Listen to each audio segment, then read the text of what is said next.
aku mau mulai live malam hari ini. Seperti biasa, saya akan mulai dari IHSG dulu. Dari market secara garis besar dulu.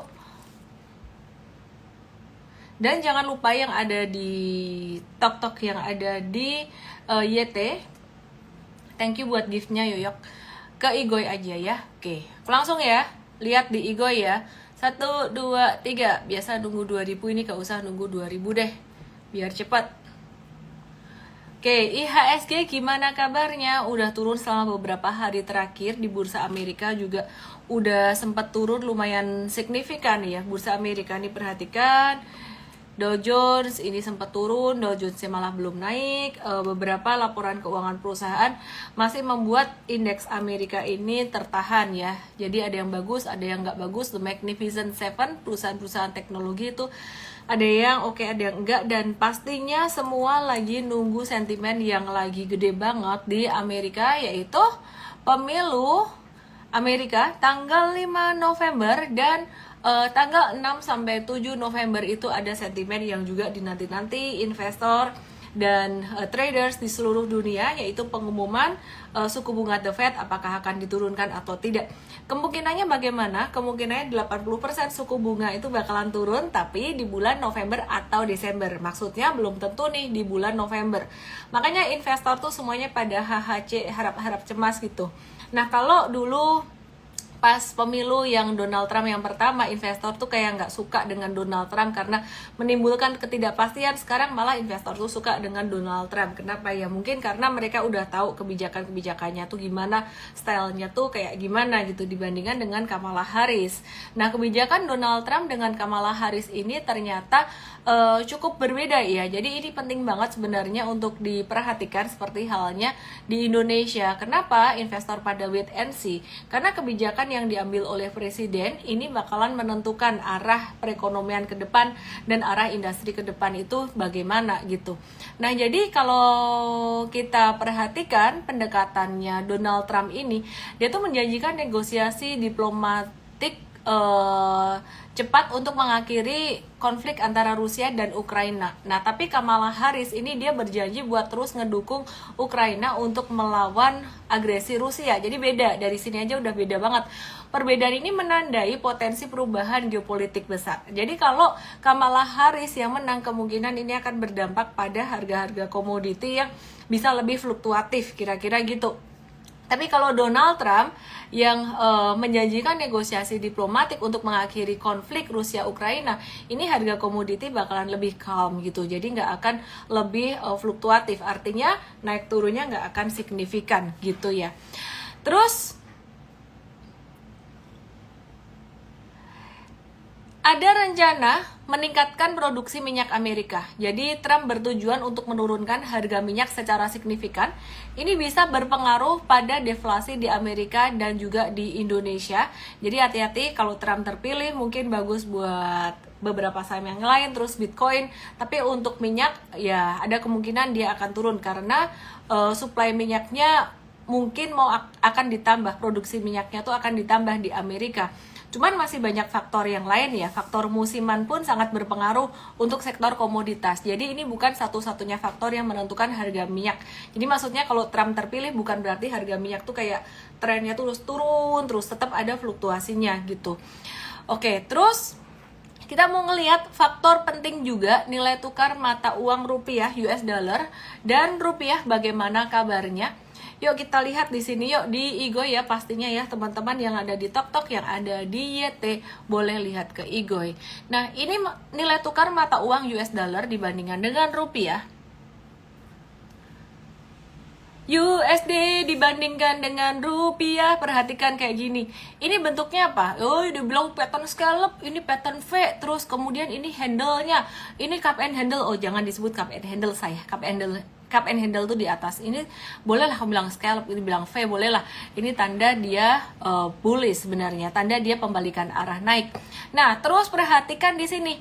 Ini tuh sejak pertama kali pengumuman Amerika akan menurunkan suku bunga, The Fed akan menurunkan suku bunga, dia tuh udah turun banyak sekali nih. Berapa persen dari puncaknya kita coba ukur di sini, USD-nya udah melemah terhadap rupiah, jadi sampai 8,58%. Rupiah paling kuat tuh di 15 ribuan. Nah sekarang mulai melemah lagi rupiahnya, USD-nya mulai naik. Kira-kira bakalan naik sampai angka berapa ya? Oke, proyeksi pertama dalam jangka pendek itu bisa sampai 15.900. Tapi kalau kita pakai proyeksi dari pattern V-nya dia di sini, ini kan dia udah breakout.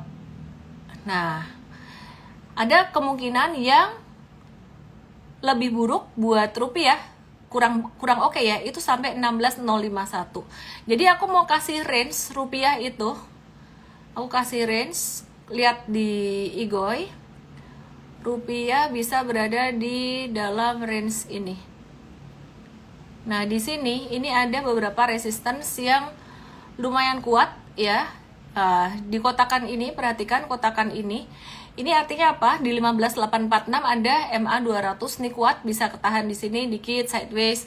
Terus bisa naik lagi sampai 15.900. Ini bekas low-nya di bulan Mei 2024 kemarin, bottomnya.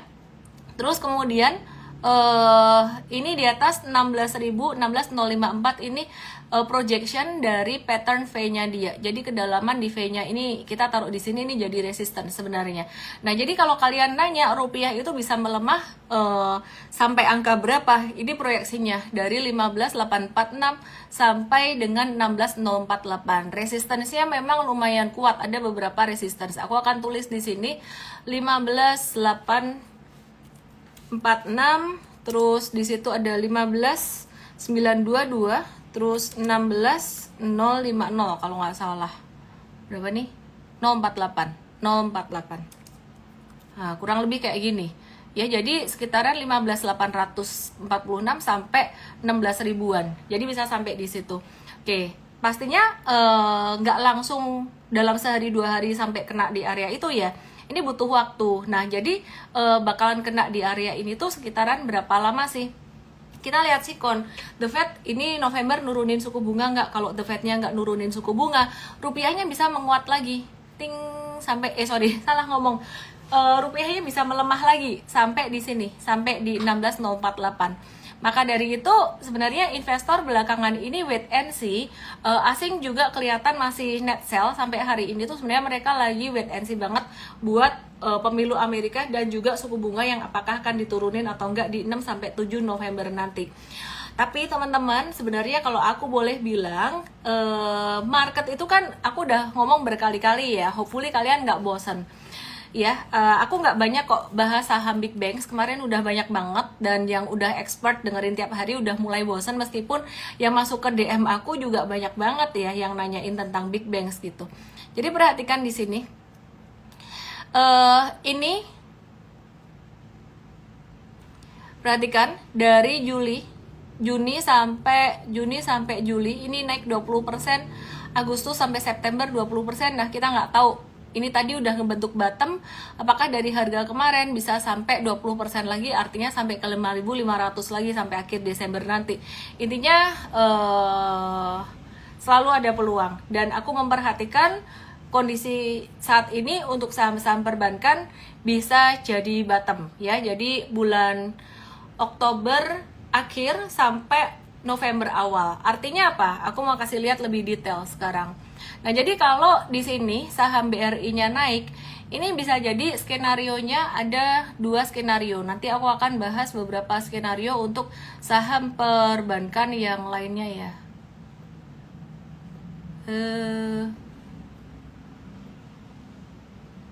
Nah, dia bisa begini. Dia bisa bentuknya W gini.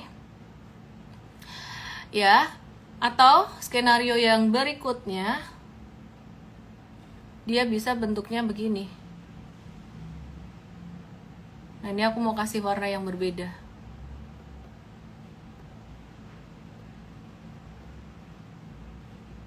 Oke. Ya, jadi bisa kayak gini. Intinya hari ini mantul, tapi belum aman dalam jangka pendek. Jangka pendek belum aman. Cuman kalau ditanya, misalkan udah beli 1, 2, 3 hari ini disimpan buat jangka menengah 2 bulan, nah itu bisa ada cuan, bisa dapat cuan lumayan. Cuman kalau jangka pendek fluktuasinya masih belum selesai. Paham nggak? Tulis di sini, paham nggak? Pak Teddy ngapain di YT? Paham nggak? Tulis di sini. Jadi buat jangka menengah ini bisa jadi bottom, tapi short termnya bisa jadi kayak ada turun dikit lah, belum aman untuk jangka pendeknya. Cuman kalau kamu udah beli buat jangka menengah tuh 2 atau 3 bulan ke depan, ini udah murah banget. Nangkep ya? Nangkep nggak?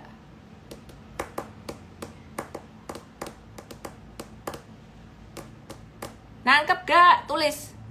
Saham apa, Miss? Itu BBRI tadi ke Igoy aja biar bisa lihat chartnya. Nangkep ya? Oke, sip. Oke, gini, paham. Oke, langsung aku lanjutin buat saham yang lainnya. BBCA gak usah dipikir. Wah, cakep nih dikasih diskon hari ini. Semoga bisa lebih murah lagi. Loh, double tops dia, BBCA. Nawar pelit di 950 10 ribuan, atau gak usah nawar ya, tiap kena support, dekat support ambil, dekat support ambil. Kalau punya duitnya, BBCA ya bentuknya double tops, artinya masih ada potensi turun. Demikian pula BMRI hari ini ada pantulan, tapi pantulannya dalam jangka pendek kayaknya nggak begitu kuat, sama kayak BBRI ya, jadi pantulannya nggak begitu kuat, bisa jadi dia ada retracement dikit lagi. Intinya dalam jangka pendek masih tetap akan ada fluktuasi, tapi kalau kamu beli dan simpan untuk 2 bulan sampai 3 bulan ke depan, ini bakalan bisa ada returnnya. Tapi aku nggak masuk di BMRI ya, aku merasa dia udah ketinggian secara valuasi dan secara chartnya udah di atas banget gitu. BBNI juga sama, hari ini keluar hijau kayak gini. Ini dia patternnya kira-kira bakalan gini, dia bakalan naik dikit sampai ke 350 atau 54-an, bisa turun lagi sampai 5150, dan bahkan patternnya kayak gini, ada 2 skenario, satu kayak gitu, satunya dia naik terus jebol dari 5150-nya ya. Aku kasih 2 warna yang berbeda biar kalian bisa lihat. Intinya kalau misalkan sampai turun ke 5150, kalian yang buat jangka menengah panjang sih nggak usah pusing sih. Terus kalau yang buat jangka pendek gimana ya, ditunggu juga nggak apa-apa, nyangkut di 4 big banks nggak apa-apa, nanti balik. Cuman ya mungkin nunggunya agak lama aja, nggak lama banget lah. 2 bulan kalian udah cuan ya. Aku mau ngomong 1 bulan takutnya kalian FOMO gitu, terlalu cepat. Intinya jangka pendek masih bisa agak-agak turun dikit. Di sini BBNI-nya ada bentuk head and shoulders ya, jadi skenario-nya ada 2, satu yang hijau ini, 2 yang merah. Silahkan lihat di Igoy gitu. Jadi supportnya 5150 saat ini. Oke, terus kemudian terbukti kuat 5150. Ini bekas low-nya di bulan Oktober kemarin. Nah, terus hari ini dia ketahan di angka 5175-nya. Oke, terus kita lihat nih banking yang lain bagaimana kabarnya. BNGA ini juga sama, mantul dari area support. Skenarionya juga mirip sama kayak banking yang lain, kayaknya bakalan bisa sideways dulu, kembali uji level 1830-an buat BNGA dalam jangka pendeknya. Jadi kalau aku boleh saran sih, kalian yang nggak siap trading jangka pendek, mendingan memilih untuk menabur buat jangka menengah panjang, kira-kira gitu. Tapi tidak semua saham bisa untuk jangka menengah panjang ya. Nah, ini perhatikan, ini adalah saham BBTN yang punya 2 support yang sangat kuat sekaligus. Bahkan beberapa support kuat di sini, nih hitam, ini biru. Bagaimana kabarnya dengan BBTN? Ini skenarionya kayak gini. Ini naik buat swing trading, dia bisa turun lagi sampai 1390. Bisa nggak dia skenarionya turun kayak si BBRI tadi kayak gini? Ini breakdown ke sini, bisa nggak ke 1360? Oh bisa, dia akan menguji support yang di sini. Aku kasih 1 support lagi di sini.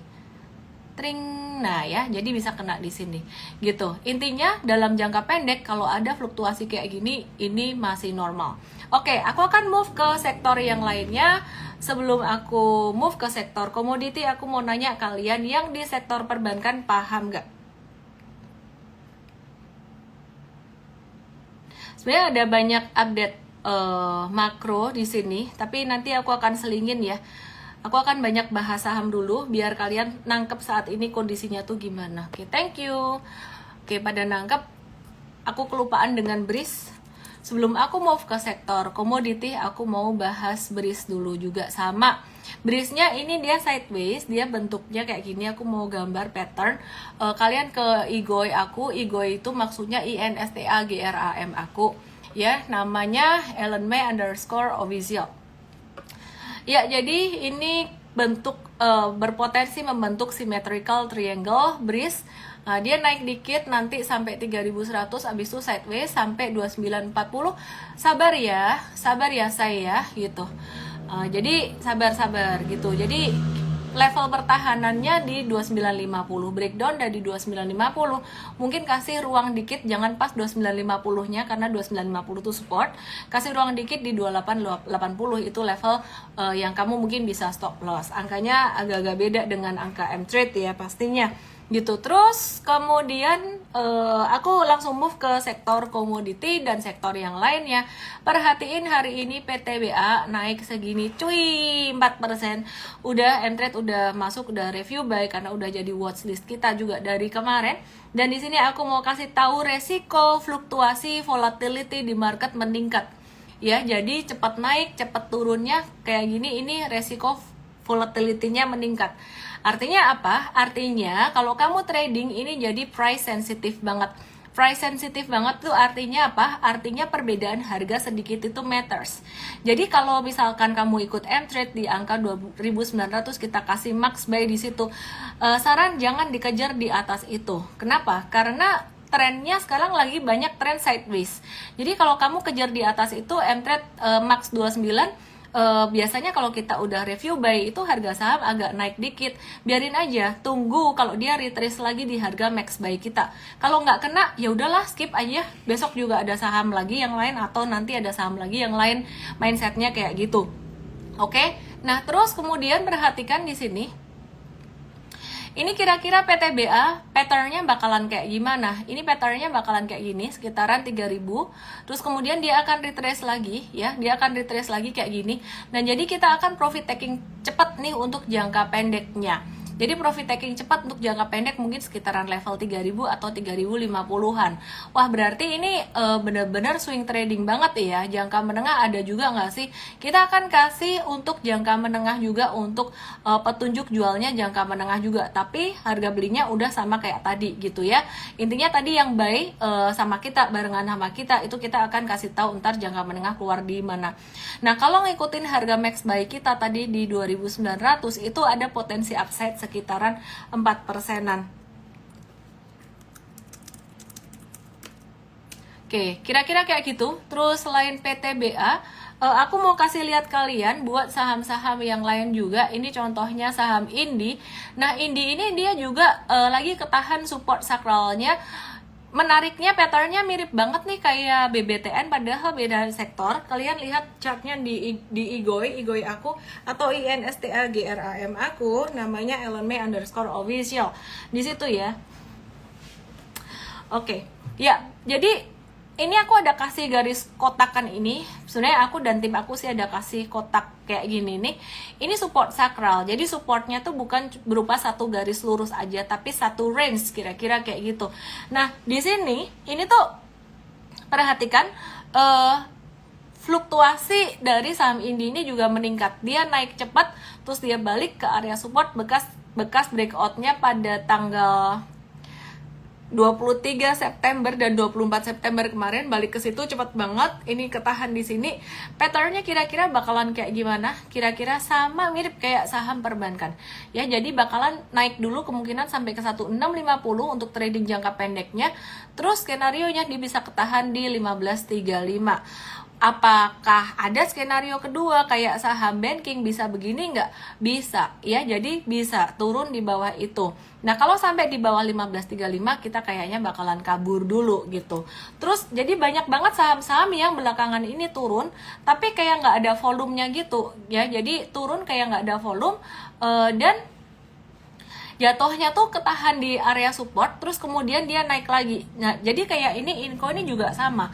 Di area 3860 di sini aku kasih ini ya. Ini 3860 tuh di sini. Ini tuh bekas high-nya pada 18 Juli. Terus di 3940 ini bekas high-nya pada 13 Agustus. Itu adalah resistance sideways. Lihat di IGOI aku chartnya kalau mau lihat visual. Ellen May _official.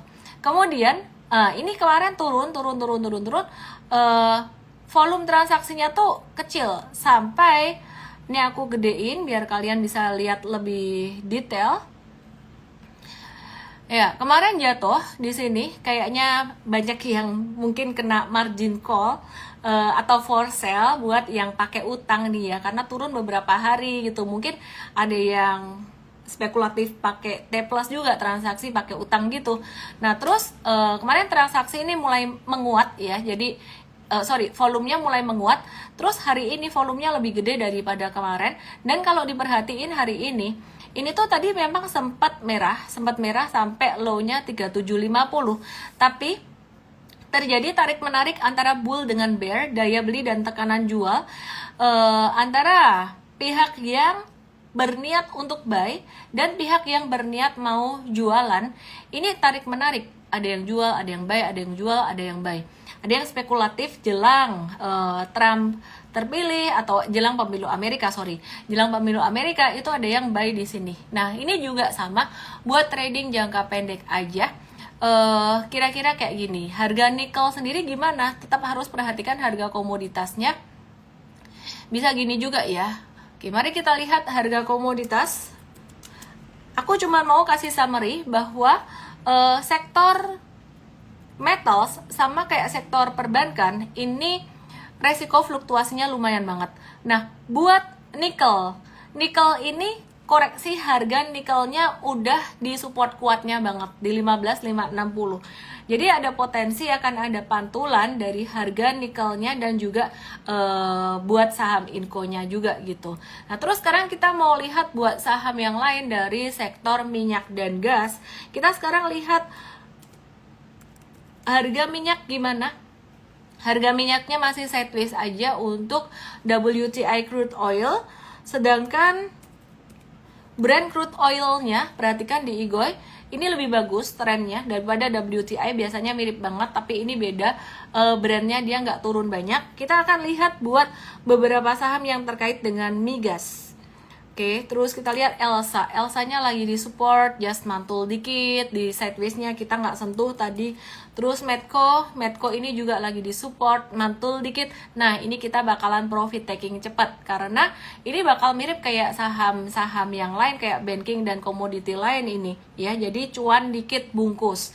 Buat teman-teman yang nggak siap kayak gitu, fluktuasi kayak gini, lebih baik melipir dulu. Jadi melipir dulu kalau beraninya masuk ke BBRI, trading BBRI hold 2 bulan ya silahkan. Apalagi tadi aku dapat curcolan di DM aku. Buat kalian yang punya kondisi mungkin masih ada kewajiban secara keuangan, keterbatasan, masih perlu duitnya buat bayarin anak sekolah, perlu duitnya buat tabungan ke depan dan sebagainya, tolong swing tradingnya atau trading cepatnya dibatasin dan sangat dikurangin. Penting banget. Scalping a big no buat kamu yang masih punya kebutuhan besar, duitnya belum turah-turah. Kalau orang Jawa bilang uangnya belum sisa-sisa gitu loh, belum lebih-lebih. Aku dapat curcolan macam-macam. Ada yang baru ditinggal sama suaminya, dia mesti nanggung anaknya. Ada yang suaminya terjebak judol. Kok kebanyakan ibu-ibu yang curcol ke saya nggak tahu juga. Saya menunggu bapak-bapak curcol juga untuk being vulnerable juga gitu loh. Nggak semua curcolan aku share ke story kok. Kalau memang yang bersangkutan mengizinkan ditutup namanya, aku share ke story. Nggak senorak itulah saya, nggak sehaus itu buat share konten, buat ngonten gitu loh. Tapi kadang-kadang saya kasihan ngelihat orang-orang yang mereka tidak paham resiko trading. Ada yang bilang trading dulu supaya dapat cash untuk diinvestasiin. Kalau kamu nggak hati-hati, nggak ngerti cara trading, duitnya malah habis, malah nggak punya modal buat diinvestasiin. Warren Buffett, orang-orang kaya, mereka caranya menghasilkan cash. Warren Buffett, satu, dia punya Geico, punya perusahaan asuransi, dia punya Borsheimer. Ya, teman saya punya MLM, penghasil cashnya untuk dia investasikan. Teman yang lain punya perusahaan yang lain lagi. Aku kasih lihat ya, out of topic dari saham sedikit supaya kalian bisa terinspirasi. Jangan malu buat kalian yang mau jualan untuk menghasilkan cash. Dan jangan berpikir menghasilkan cash itu dari trading. Trading itu justru malah cash kamu dipakai untuk investasi dulu, jangka menengah dulu, baru trading tuh dikit gitu loh. Kenapa? Risikonya tinggi, kecuali yang udah ahli di situ kayak saya, sombong. Oke, perhatikan ini adalah website Berkshire Hathaway di Igoi. Lihatnya, aku nggak bisa kasih lihat yang di TokTok, yang di YT ya, jadi aku nggak bisa fokus di 3 monitor sekaligus. Oke, jadi ini berkshirehathaway.com. Perusahaan ini nilainya kuadriliun. Tahu nggak kuadriliun itu berapa? 1 kuadriliun itu 1000 triliun rupiah, bener ya? Saya nggak salah ya. Kuadriliun nolnya berapa? Ndoknya berapa? 1, 2, 3, 4, 5, 6, 7, 8, 9, 10, 11, 12, 13, 14, 15. Pakai ngitung lagi 15. Websitenya begitu sederhana. A message from Warren A. Buffett. Coba dibuka, baca baik-baik, nanti abis live baca baik-baik. Isinya apa? Isinya dia jualan Geico, isinya dia jualan Borshim. Dia jualan Geico, jualan Borshim. Duitnya dapat buat apa? Buat diinvestasiin di Berkshire Hathaway. Jadi orang sekelas Warren Buffett aja dapetin cashnya masih dari bekerja, ya, dari jualan. Maka dari itu jangan gengsi jualan, kira-kira kayak gitu. Oke ya, websitenya butut banget pokoknya. Oke, aku akan lanjutkan buat saham-saham yang lainnya. Jadi saat ini aku mau cerita bahwa dalam jangka pendek, tak ulang lagi biar kamu ngerti, resiko di market itu gede. Dalam jangka pendek, saham-saham yang hari ini mantul, baik banking, metals, komoditi, semuanya itu mantul, dikit bisa turun lagi. Jangka pendek itu berapa lama? Jangka pendek itu sekitaran sampai tanggal 5. Sampai tanggal 5 sampai tanggal 7 deh. 7 November sampai The Fed mau turunin suku bunga. Kira-kira kayak gitu. Ya. Dan summary yang berikutnya, penurunan ini bisa dimanfaatkan kalau kamu mau nyendok atau mau nyerok sesuai dengan kemampuan masing-masing buat persiapan window dressing. Highlight kalimat ini, komen tak matiin. Kamu kalau mau dapetin cuan dari window dressing, belinya sekarang. Sahamnya apa aja? Disclaimer. Yang gak siap mental di saham, jangan masuk di saham. Nanti isinya nyalain orang, bener salah disalahin terus. Waktu yang akan membuktikan. BBRI, aku udah bilang jangka pendek ada fluktuasi dikit, gak usah pusing. Kalau mau nyimpen buat window dressing tuh panennya Desember atau Januari. BBRI. ASII, wow, dikasih diskon lagi. ASII kalau nggak ada bagi dividen, waktu itu dia nggak breakdown dari 5025 dan hari ini dikasih diskon lagi. Jadi supportnya ASII sebenarnya tuh di sini, di 5025 di sini. Astra International. Apalagi yang lain? BBTN. Disclaimer ya. Ini 3 yang low risk. Yang high risk di trade aja. High risk commodity, lagi nungguin TINS turun. Antam, lagi nungguin Antam turun. Oh, hari ini turun terus mantul lagi. Oh gitu ya. Jadi nungguin ini turun, tapi yang ini buat yang high risk punya, yang buat trading ya. Terus kemudian disclaimer juga nih ya, yang ini Antam TINS high risk ya. Kamu kalau belum siap rugi nggak boleh masuk sini. Bayangin aja ya. Jadi kalau misalkan kamu punya uang hilang 10%, hilang 20%, siap nggak? Oh nggak siap. Jangan. Fluktuasinya gede. Pegas, hari ini tadi kita udah trading ya, udah review, remind ya. Beberapa hari kemarin juga kita udah remind. 4 Oktober kita udah entry buat Pegas. Pegas cakep. Jangka pendek dia bakalan bisa ke 1600 tapi bakalan sideways juga kayak gini. Ya. Oke, terus kemudian selain Pegas, apalagi?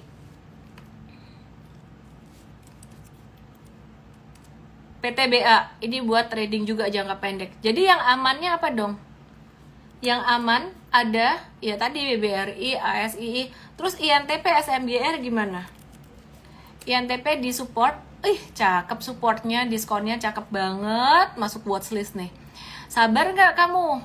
Kalau dia sideways, kalau sabar sideways mungkin 2-3 bulan kamu bisa menuai lah ya. Jadi menuainya bisa lebih banyak. Atau kalau untuk swing trading ini juga menarik sih, low risk ya. Jadi aku lagi suka saham-saham yang jatuh dalam kayak gini. Kenapa? Karena resiko di market dalam jangka pendek ya lumayan signifikan gitu, lumayan volatilitasnya lumayan gede ya. Terus sementara itu dulu, jangan kebanyakan. Terus aku mau review beberapa saham yang bakalan kena dampak rebalancing besok 1 November. Hati-hati. Jadi rebalancing, evaluasi indeks LQ45, IDX 30, IDX 80, Business 27, MNC 36, SM Infra 18 ya. Terutama LQ45 dan IDX 30, IDX 80 itu seringkali dijadikan patokan atau jadi benchmark dari fund manager atau hedge fund. Mereka kadang-kadang pakai algo gitu, otomatis bisa kejual kalau keluar dari LQ45. Tapi ini tidak berarti dia bakalan jelek untuk jangka panjang atau bakalan bagus terus. Ini sementara doang. Yang berpotensi masuk ke LQ45 yang baru ada saham ADMR dan SMRA. ADMR saat ini juga lagi dekat-dekat support, kalau bisa dekat 1385 itu lebih low risk lagi ya. Terus kemudian disclaimer teman-teman, ini juga bakalan sideways, resiko fluktuasi di market masih akan cukup lumayan sampai 1475. Nah kemudian SMRA juga sama. Kalau mau dapat info real time biar kamu lebih aman ya, karena kalau kayak gini sahamnya fluktuasinya tinggi, kamu harus diupdate real time. Nah ini SMRA udah agak-agak ketinggian sebenarnya, kalau masuk sekarang udah agak ketinggian, jadi ADMR masih lebih oke lah. Ekspektasinya sebenarnya SMRA malah turun dikit. Hati-hati dengan Gudang Garam dan Harum. Gudang Garam bakalan bisa lebih jatuh lagi, dan hari ini kemarin udah jatuh ya. Besok bakalan bisa lebih turun lagi karena dia keluar dari LQ45, potensi keluar dari LQ45. Terus kemudian Harum Energy ini habis breakdown tajam 2 hari berturut-turut, dan terus 2 hari mantul, tapi pantulannya kayak kecil banget. Hati-hati buat Harumnya, aku sih avoid dulu. Dia bisa lanjut koreksi lagi ya, jadi bisa sideways tapi bisa lanjut koreksi gitu untuk Harumnya. Intinya arahnya masih agak berisiko. Nah buat IDX 30 ada yang baru, itu Mitra Adi Perkasa atau MAPI. Meskipun dia ada kabar mau masuk ke IDX 30, hari ini breakdown, jadi kita caw dulu dari MAPI-nya, caw dulu. Terus MBMA ini juga potensi masuk ke IDX 30, dan akhirnya MBMA ini dia mantul setelah sideways sekian lama. Hari ini ada breakout kecil ya dari resisten kecil 545. M-Trade belum masuk, baru watch dulu. Karena apa? Karena dia sideways-nya lama gitu. Jadi kita belum masuk, kita watch dulu gitu ya. Jadi kita mau lihat dia pantulannya pattern-nya lebih bagus lagi. Kita sempat buy ini di tanggal 11 Oktober kalau nggak salah, kurang lebih di sini. Nah ini ternyata malah kena sideways lumayan lama. Selain MBMA selain MAPI dan MBMA yang tadi baru potensi masuk, yang potensi keluar dari IDX 30 itu ada Bukalapak dan ITMG. Bukalapak sih sebenarnya secara teknikal itu patternnya tuh menarik ya. Kenapa? Karena dia breakout dari masa sideways-nya kayak gini. Dia breakout dari masa sideways-nya, sideways pendeknya di sini ya. Dan ini kemarin sempat trennya agak-agak membaik. Dalam jangka pendek dia udah stage 2, meskipun dalam jangka menengah besarnya belum. Jadi menengah tuh yang membatasin 142 ini. Kira-kira kayak gitu. Jadi apa yang sebaiknya dilakukan kalau misalkan besok Bukalapaknya turun di bawah 127, batasi resiko atau caw dulu ya. Kalau enggak nanti bakalan bisa lebih lambat gitu. Terus kemudian ITMG ini udah breakdown dari kemarin-kemarin. Jadi kalau aku perhatiin saham-saham yang keluar LQ45 dan IDX 30 itu sudah terdiskon dari kemarin gitu loh. Maksudnya kalau dia turun, udah turunnya dari kemarin-kemarin. Nah, si Bukalapak ini, dia ternyata nggak signifikan. Turunnya tuh nggak sampai breakdown dari 128. Jadi aku melihat kok kayaknya Bukalapak nih ada yang ngejagain gitu loh saat ini. Nah, aku mau bahas MTech, nggak ada kaitannya sama IDX 30. Tapi saham MTech ini juga mirip kayak Bukalapak, dan di level 474 ini jadi support yang cukup kuat buat MTech. Aku mau kasih satu support lagi di 462 karena di sini dia mantul. Jadi buat saham MTech ini juga kayaknya sih aku ngeliat kok kayak ada yang ngejagain dua ini sama Bukalapak, tapi MTech gerakannya lebih enteng daripada Bukalapak. Balik lagi ke rebalancing index tuh ada saham di IDX 80, ini ada yang baru saham MIDI not recommended. Aku sih nggak mau sih ya, faktor volatilitas dan likuiditasnya nggak masuk di kriteria aku. SMDR juga aku nggak mau. Nah yang keluar ada Silo, ini sebentar, Siloam International Hospitals. Jangan tanya saya kenapa hari ini naik tinggi, dan saya juga nggak tahu kenapa dia naik tinggi. Ini ada earnings di sini, pengumuman earnings ya, cuman secara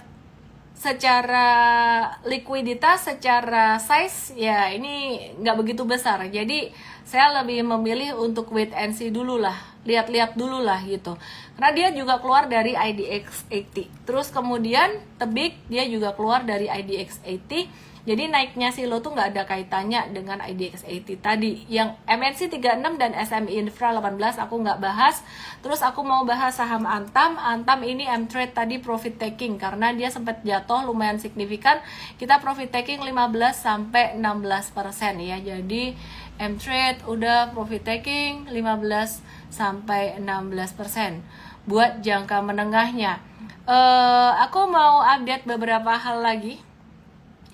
Bukalapak ada rencana sepertinya mau restrukturisasi hingga PHK ya. Jadi Buka masih rugi 597,3 miliar, mau efisiensi berupa PHK agar operasionalnya bisa terpangkas gitu ya. Jadi mau efisiensi. Terus kemudian UNTR, update dikit tentang UNTR, pendapatannya naik.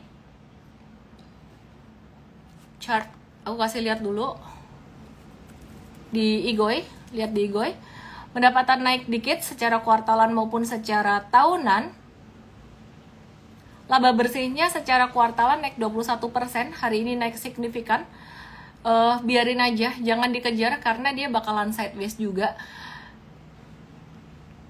Ini aku mau gambar satu garis. Sekarang tuh pas dia kena resistance ini.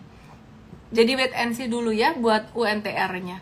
Inco tadi aku udah bahas, pendapatannya turun 24,45%, laba bersihnya juga turun. Karena harga nikel juga belum menguat. Terus PTBA, pendapatannya naik 10,52% secara tahunan. Laba bersihnya turun sekitaran 14,53% secara tahunan. Karena bebannya naik, jadi pengeluaran dia naik, beban pendapatan naik ya. Terus Adaro, secara chart masih agak ketinggian meskipun dia udah sideways kayak gini. Wait and see dulu, apalagi AAI mau IPO. Pendapatannya dia juga turun 10,6% secara tahunan. Kemudian TLKM, aku review cepat di sini. Lihat di Igoy ya, Igoy aku @ellenme_official. TLKM hari ini kena support kuat. Pendapatannya cuma naik 1%, laba bersihnya turun 9% secara tahunan karena kenaikan beban pokok pendapatannya dia. Terus Astra International, laba bersihnya naik sedikit 0,63% secara tahunan dan 19% secara kuartalan. Chartnya masih sideways aja, buat investing masih oke, buat yang mau beli untuk window dressing masih oke. Terus kemudian Pani hari ini breakout. Kalau mau swing trading you have to be very careful, udah tinggi.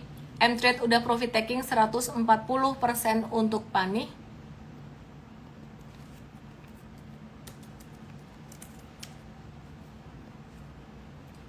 sampai 148% ya. Jadi laba bersihnya naik 91% secara tahunan.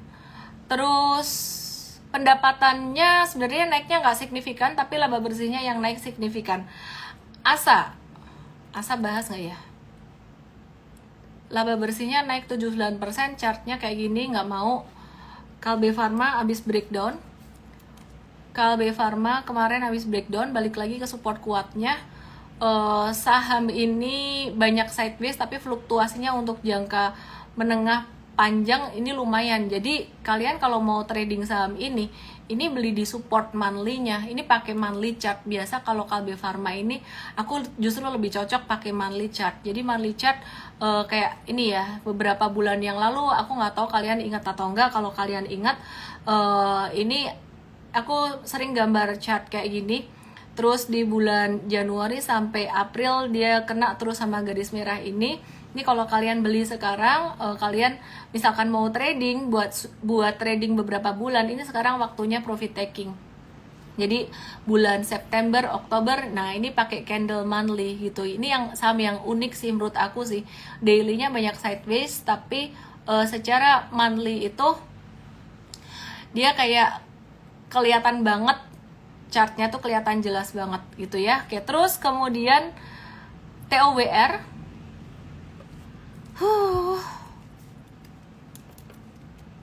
ada kenaikan pendapatan 8%, biarin dulu lah sideways. Elsa labanya naik, tapi aku lebih ngelihat chart harga sahamnya dibandingin harga oil saat ini. BBTN dan BBRI bakalan memimpin sindikasi program 3 juta rumah. Ya wes lah, dua-duanya udah tak bahas tadi, lagi di support. Aku mau nyalain komen. Oke. Mei Nomad, Miss, jika di bulan November ini ada kemungkinan penurunan suku bunga kedua sebesar 25 BPS dan ada juga persiapan window dressing. Bagaimana efeknya ke bursa kalau mau persiapan ya sekarang sampai beberapa hari ke depan, sampai pengumuman The Fed. Tapi ingat sekali lagi, duitmu jangan dipol-pol nih, dihabisin di situ. Belum tentu The Fed turunin suku bunga di November, bisa jadi di Desember ya, karena kemarin turunnya suku bunga di September itu udah lumayan gede, 50 basis point. Jadi intinya kalau The Fed turunin suku bunga, impactnya ke bursa ya positif lah. Misalnya tolong review Akra dong, Pani kapan beli lagi. Tadi udah dibahas. Miss di IG istilah dalam jelas masih pragmatis. Aduh, aku nggak bisa kalau disuruh menurunkan lagi. Bahasaku menurunkan lagi, nanti materinya jadi receh loh. Materinya jadi kayak nggak ada isinya. Kalau kalian mau saham dari nol, kita punya program saham dari nol. Itu benar-benar ngajarin dari awal. Kalian kalian DM aja SDO atau daftar Mtrade Start EMTRADE.id _LIVE, itu strategi trading untuk pemula. Tapi kalau mau saham dari nol, ilmunya lebih basic lagi dari itu, minta ke admin aku atau ketik tombol WA di Igoy ada di profile. Begitu ya. Yang saham disaranin Mtrade malah sideways. Pertanyaan aku, saham yang nggak disaranin Mtrade gimana gitu loh. Jadi gini teman-teman, semua kan sudah berdasarkan analisis ya. Ada saham-saham yang kayak Pani. Apakah saham yang disaranin Mtrade selalu sideways? Ya enggak toh. Sebenarnya bukan masalah saham yang disaranin Mtrade, tapi marketnya lagi sideways. Dan kita di morning briefing selalu udah kasih tahu, sabar gitu loh. Ini kita dapat multi bagger banyak. Asri ya 49%. Hari ini tadi profit taking apa? Antam. Yang menuai cuan adalah yang masuk beberapa waktu kemarin. Makanya saya bilang hari ini resiko di market masih ada. Nah, jadi kamu mesti sabar buat yang swing trading. Sabar ya. Siklus di market itu kan nggak begini terus toh. Nggak kayak naik terus gitu loh. Tapi siklus di market itu ada naik, turun, naik lagi, turun lagi. Jadi aku kalau mau gambar kira-kira kayak gini, aku share ke kalian ya. Emang harus sabar, ngajarin retail tuh harus sabar. Karena ngajarin retail itu harus sabar lah pokoknya. Sabar banget. Jadi kita mengajarkan untuk coach kita, tim kita untuk sabar gitu. Karena mindsetnya saham itu gini, sorry, aku tarik di sebelah ya. Mindsetnya saham itu harus begini terus, atau syukur-syukur begini terus gitu loh. Tapi kenyataannya saham tuh begini. Nah, kita kan masuknya di sini toh, sayangku, kita masuknya di sini kan. Jualnya di mana? Dalam jangka pendek, jangka menengah, mindsetnya sama. Kalau jangka pendek kita pakai candle, jangka menengah kita pakai pattern. Makanya belajarnya di Trading Academy kayak gini ya. Nah, jadi kayak gini. Terus ini perhatikan. Ini kalau bentuk patternnya kayak gitu, di sini kayak gini loh, No, kayak gini. Ini breakout naik dikit di sini. Nah, ya, ini dikasih warna ya. Aku mau kasih warna. Pokoknya iki kudu sabar banget. Harus sabar banget. Namanya juga melayani ya. Melayani dengan cinta. Kalau melayani dengan cinta harus sabar. Kalau di tempat lain orang nggak ngerti, diomelin. Kalau di sini kita jelaskan dengan detail, kan? Nah, tiba-tiba dia breakout, twing, lihat di, thank you, lihat di ego ini, tiba-tiba dia breakout. Terus nih aku gambar di sini nih, ting, dia sideways. Oh iya, berarti pas buy breakout masih bisa apa? Sideways. Kalau kamu buy on weakness di sini masih bisa apa? Sideways. Aku kasih contoh ya. Aku kasih contoh. Ini yang di M-Trade udah ngerti banget. Mereka udah paham banget. Contoh, Astra International, kita sempat beli di bottom di bawah sini. Nah, setelah beli di bottom waktu itu, sideways nggak? Sideways. Lu kira apa? Masa langsung naik gitu loh? Sideways. Tapi M-Trade dapatnya best price loh. Ini dapat best price. Waktu itu kita profit taking di sini sekitar berapa belas persen dapat. Ada di history sell-nya tuh ada. Banyak saham yang kayak gini. Ada juga yang stop loss. Ada juga yang cuannya banyak banget. Termasuk Pani. Pani itu juga kita belinya pas masih sideways. Nih. Pani itu kita belinya di sini. Nah, di 21 Agustus. Habis itu masih sideways nggak? 1, 2, 3, 4, 5. 5 hari sideways. Naik. Terus dia setelah naik, dia sideways lagi beberapa hari. Nah, kelihatan kan? Ini belok ke atas. Naik sideways, naik sideways, naik sideways gitu loh. Pani aja ada sidewaysnya kok gitu loh ya. Jadi saham tuh nggak kayak gini, ini nggak kayak gini patternnya. Nah, kalau patternnya kayak gini, kamu minta yang naik terus kayak gini, sekali jatuh cilaka ini. Masih diulang lagi, nggak kapok. Ini banyak yang nggak kapok, naik lagi kayak gini, nanti dikerjain lagi, banting lagi kayak gitu loh ya. Jadi aku ulang ya, sing sabar. Kamu kalau mau masuk yang di saham tuh yang sabar, Kalau kamu nggak mau kena sideways sedikit pun, kamu bisa kena pom-pom bandar loh. Kenapa? Karena kamu kepengennya dapat saham yang langsung cepat naik, Kamu harus ngerti market itu lagunya apa. Kalau lagunya dia lagunya mellow tuh trennya naiknya pelan-pelan gitu loh. Ya udah diikutin, berarti ngedance-nya juga mesti agak-agak pelan dikit lah gitu loh. Kalau dia lagi semangat ya diikutin, berarti oh boleh lah ini ngedance-nya agak-agak cepat dikit gitu. Bentar, aku ganti warnanya nanti. Ini perhatikan, ini kan gini ya, pelan-pelan ya. Kadang-kadang bisa sideways dulu, nggak langsung naik. Nah, terus dia jatuh di sini, barulah dijual. Kira-kira kayak gitu. Ini aku mau ganti warnanya biar kalian bisa tahu bedanya. Nangkep ya saya gitu. Jadi saham yang kita review buy itu bukan saham yang scalping sehari langsung naik, meskipun ada beberapa kali terjadi seperti itu. Tapi fokusnya kita nggak kayak gitu, kita harus embrace.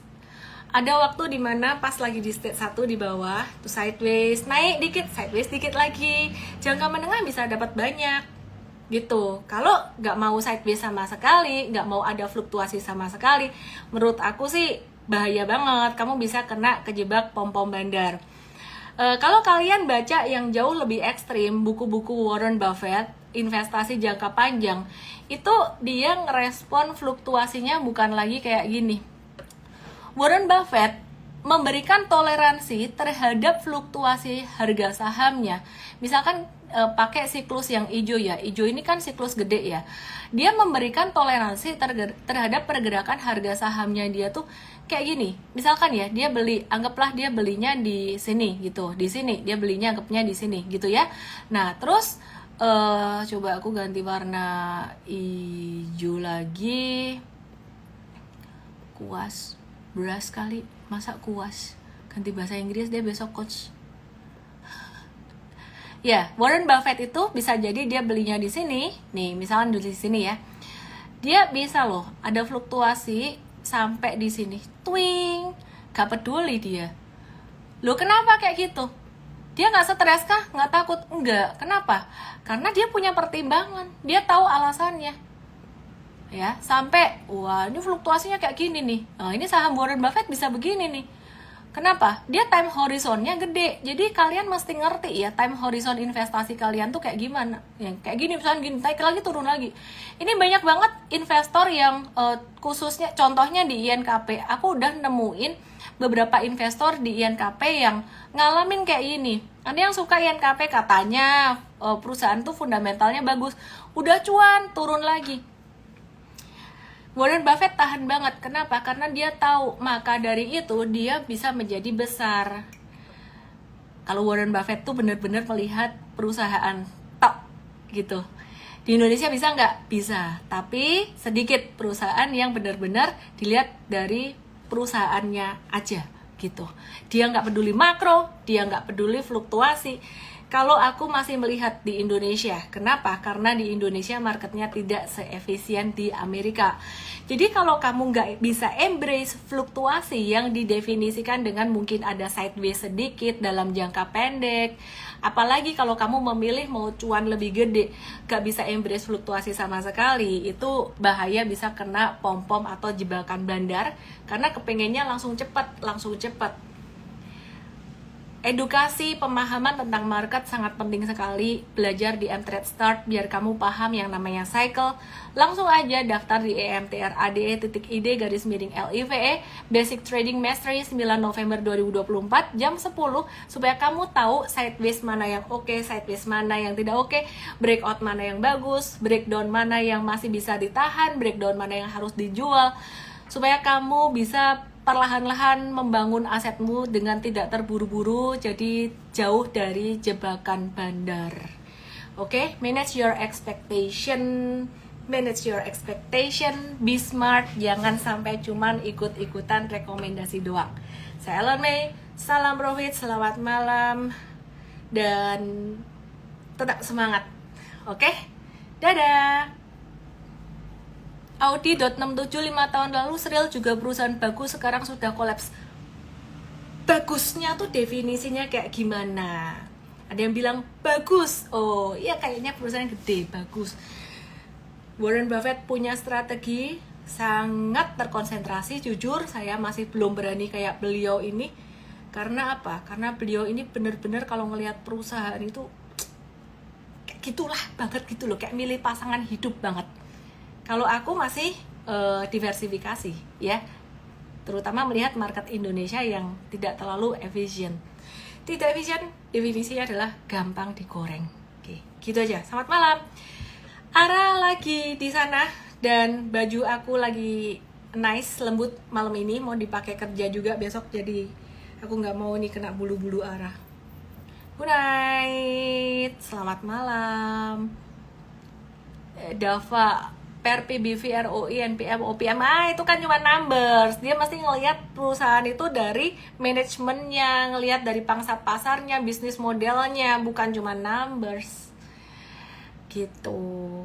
Oke deh, selamat malam. Thank you.